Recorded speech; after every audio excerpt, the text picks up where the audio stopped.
Hey guys, here is the June Love From Lizi card kit. I will include the video above so you can see what was in the card kit if you didn't check out the unboxing. Here I've already cut the cardstock into card bases. So moving on to card one, I've already die cut a circle die out of some red cardstock. And I'm using my Versamark ink to stamp out the firework, and then here I'm going to use my VersaFine to stamp out my sentiment. I just kind of wanted a tone on tone, a subtle background. And then here I'm taking my pieces that I've already chosen from the kit. This little ribbon award type thingy is one of the chipboard stickers, and it was an add-on. I love the chipboard stickers, so I always make sure to get them in my add-on, and I do use them in my video. So if you don't have the add-on, I apologize, but I love using them with the cards, and they coordinate, so I really want to bring them in. I took some Love From Lizi peel-offs, and I added them to the top, one to the top, one to the bottom, and then I go ahead and take my congratulations, pop it up, adhere it to my little ribbon, and then carefully remove the backing from the chipboard sticker. If you're not careful, you'll remove the backing with it. So you have to just take it slow when removing the backing so the adhesive side stays on your chipboard. And that is it for card one. These cards are fairly simple. As you notice, this is probably my shortest 10 cards, one kit video. I just kept the cards pretty simple and quick. So for card two, I've taken one of those canvas stars and adhered it to a piece of pattern paper, which I love this pattern paper. And I'm going to take another, no, I don't. Oh yes, I do. I take some chipboard stars and just kind of add 3 of them to the card.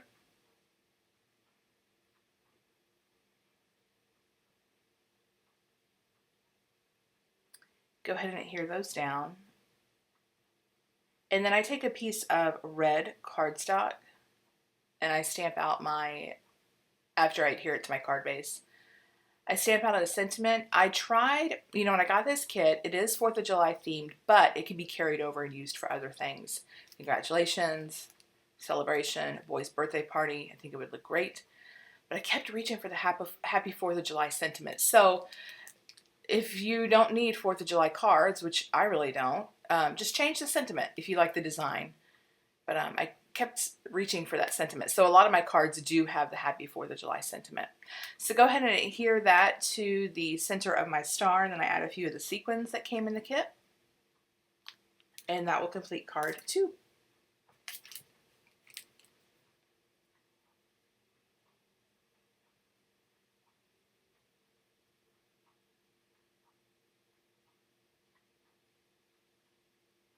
For card three, I've taken this piece of pattern paper and I punched out the little pinwheels, I think that's what they're called, from the chipboard stickers, and I went ahead and added 4 peel-offs as if it was the handle part of the pinwheel. I don't even know if that's, you guys know what I mean. So I lined them up, go ahead and adhere the little pinwheels to they are called pinwheels, right? Anyway, go ahead and adhere them to the tops of my little peel-offs. Then I go ahead and stamp out my sentiment, congratulations, and trim that, well, adhere it down and then trim off these sides. Adhere that to my card base, and I felt like the card needed a couple extra things. So I took the piece of natural twine that came in a kit and just tied a bow at the top.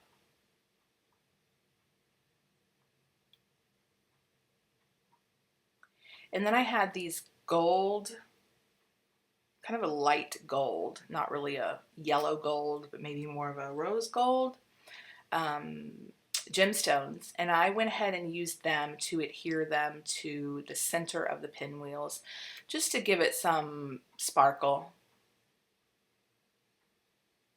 I had the Nuvo drops there that I wanted to use, but I chose not to. Those Nuvo drops are beautiful. I didn't use them in this video, which was upsetting, but I just didn't feel right with the cards I was making using them. Anywho, I take this star die from my stash, and this card was inspired by Leslie over at Hungry Ahefi. If you saw her live stream where she made 10 cards in like 4.5 hours, bless her. Oh my gosh. I can't do these in one sitting. I can do them in one day, but not one sitting. But she made a card with a star die using these sequin strips, and I loved it. So I had to make a card like that. Now, learn from my mistakes. I didn't go rewatch her video. She did a better job. First of all, I should have chosen a smaller star because this star was too big, and you know, it went too far to the edge where I cut it close with the sequins, but it was fine. It worked. It just was kind of a little tedious. So if you do a design like this, definitely choose a smaller die cut. Don't have it so big. But I had to turn off the camera and do the rest off camera. So I went ahead and finished it up. Then I added some foam tape around the perimeter of my card panel. And then go ahead and stamp out my sentiments with some yellow cardstock, which matches the yellow card base. And that completes this card. I love those sequin strips. So pretty. So for card 5, another one, I was kind of like, what am I doing? It was like late at night, and I'm thinking I really should just stop because I keep making mistakes left and right. So I take this little bag that came in the kit and I cut it. Well, first of all, I cut it wrong. So when I open it, you see the seam. I meant to cut it there on the seam line and not the other side. Anyway, so I split the two pieces apart. I've already messed up from at this point. So I'm like, well, let me just keep going and see if I can fix it. And my star's too big because I wanted to cover my star with this baggie. So I'm like, great. So I take a smaller die, star die. Okay, that'll work. Should have used that in the first place. Cut out the star I cut out the first time. And so then I have like a little frame. I'm like, we're going for it.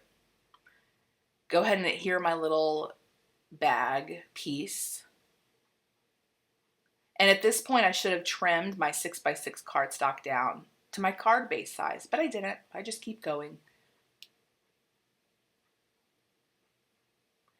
And then I go ahead and add foam tape around the outside of the star. This is going to be a shaker card, but it's going to be a pretty low profile shaker card. I just did a single layer of the foam tape, not a double layer.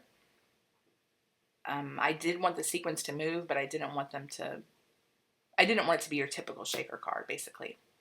So it did all that, and then I turned it over, and I'm like, okay, I need to adhere my star frame. And if you notice, all the sequins everywhere, totally flung the sequins out of the bag. So I made a huge mess with this card. And again, I should have trimmed down the card base, or the 6x6 piece of paper to fit my card base, which I haven't done yet.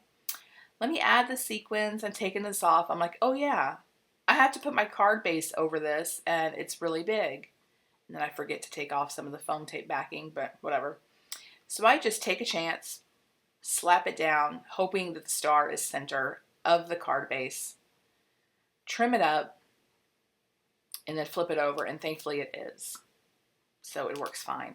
And I looked at this card for a while, and I just didn't know what sentiment to add. So I didn't add a sentiment. If I do send it out or whatever, sell it, whatever, I can always add a sentiment later. The bluish tint of that bag makes the silver sequins look silver and blue, depending on how the light hits it. So the card's really cool, and not every card needs a sentiment. So I take this piece of pattern paper, and I take the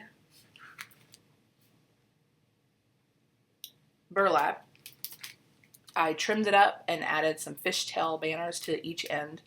Take this chipboard sticker, add the frame, remove the backing of the centerpiece, and I should have got rid of all the stickiness, but that's okay. It doesn't matter.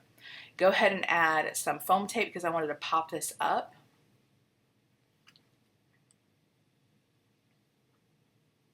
adhere it to my card base.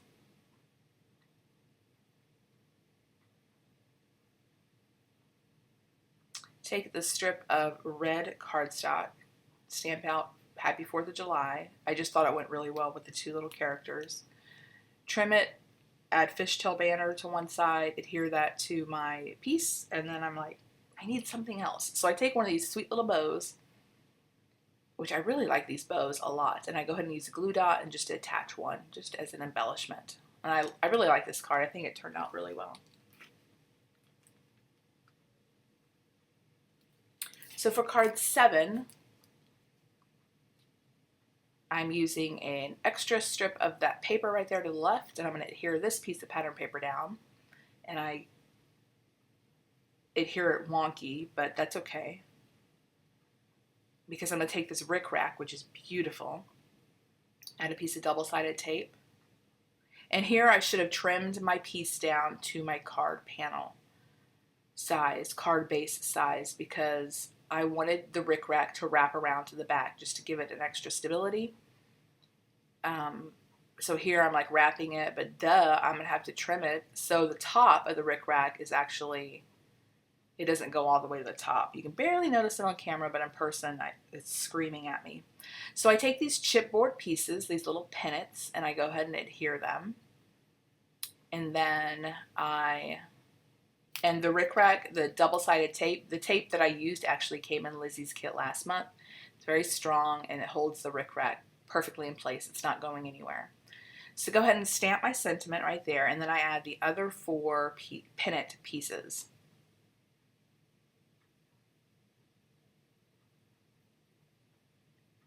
And then I go, oh, whoopsie, look at that. And at this point I was like, you know what? I need to go to bed. But then I'm like, oh, I didn't even adhere it. I didn't even add tape to the back. Oh, God. It was really trying on my patience. So I added tape adhesive to the back and then officially adhered it to my card base. Goodness. And that completes that card. For card 8, I'm taking one of the Polaroid photo frames, adding some double-sided tape. And again, this is the tape that came in last month's kit. To the edges, I wanted to take that vellum piece as if it was a picture and go ahead and add it to my little frame. And I made the mistake. I wanted to go further up. I wanted more of the little bucket of rockets she was holding showing. But I messed up, so I have a lot of white space at the top. So I took a star die and cut out some stars out of the burlap. And then I take a piece of white cardstock to adhere to the back because it is vellum and I did not want you to be able to see through it because I was going to put this piece on pattern paper. So here's another star, and I decided to go ahead and cover up the sparks from the rockets. Since you can't see that she's holding a bucket, it just looks like random sparks coming out. Add a couple of chipboard stars. Go ahead and add one of the bows. I thought was cute. Adhere this to my card panel, and then I have another chipboard piece that I'm going to adhere my sentiment to. I'm sure if you had some Stays on ink, you could probably stamp the chipboard directly. I have Stays on ink. I don't like it. I don't use it unless I have to, but I try to avoid it at all costs. Go ahead and add some peel-offs to the little sentiment piece just to give it some extra character and sparkle. Take that backing off, adhere it to my card. Take another star and go ahead and pop that down. Then adhere that whole piece to my card base. I really like this card, really cute.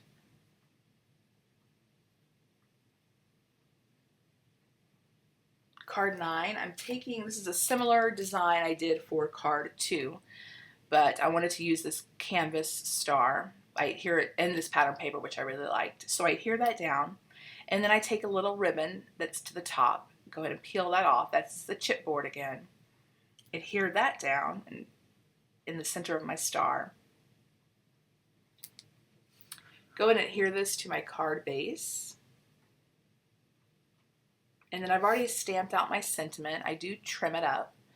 And I take my tape runner, add a strip to the bottom. I take some rickrack, put that on my tape runner piece, and then I add my sentiment just above it so the rickrack is peeking out. It looks really pretty. Just another way to use that rickrack, which I love. And then once I adhere that down, that is it for this card, once I trim it up.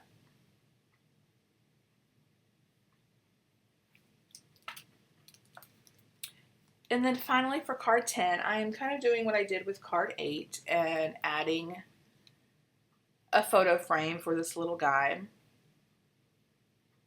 I really like these images, so I wanted a way to use them. And there's that white space at the top right-hand corner, so I took a couple more burlap stars, adhered that piece of pattern paper down, which the pattern paper has a little bit of yellow in it, so it looks really good with that card base. Adhered him to a white background so you couldn't see the background through the vellum. Adhere my photo frame straight on this time, not crooked. Add a couple of these burlap stars just to cover up some white space. And then I've stamped out another Happy 4th of July sentiment and yellow cardstock that goes with my card base, and adhere that down with some foam squares. And that completes card 10. Here are the chipboard stickers I have left. 2 full sheets of pattern paper left, some more vellum, lots of more vellum, 1 photo frame, the peel-offs, dies I didn't even use, sequins, more bows, these 2 embellishment pieces I didn't even use. Here's a rickrack, ton of sequins left, chameleon pin, which I didn't even use, and the Nuvo drops I didn't even use. So a ton of stuff, and of course the perfect stamp set. So a ton of stuff I didn't even use, but can't wait to try. The chameleon pin is really cool. I did practice with that, and the Nuvo drops are gorgeous. A hint on the Nuvo drops. These in particular, because this is the only time I've ever noticed it. I had to shake mine really good because when I first squeezed it out, it was clear. So make sure, for me, I shake all my Nuvo drops before I use them because they come out nice and perfect. The colors are mixed and I get good dots. I don't get any domes happening. So try that if you're having issues. Let me know what your favorite card was, and catch you guys next time. Bye!